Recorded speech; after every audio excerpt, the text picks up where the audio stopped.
मी सुप्रिया सुळे लोकसभेच्या सदस्य म्हणून निवडून आले असल्याने गंभीरतापूर्वक प्रतिज्ञा करते की मी कायद्याद्वारे स्थापित भारतीय संविधानाप्रती अनन्य श्रद्धा व निष्ठा बाळगेन.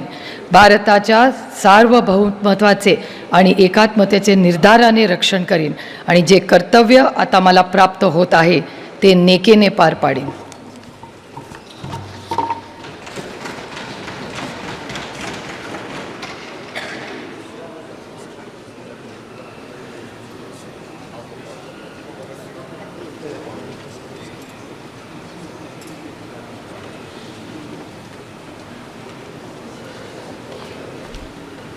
डॉक्टर अमोल रामसिंग कोल्हे.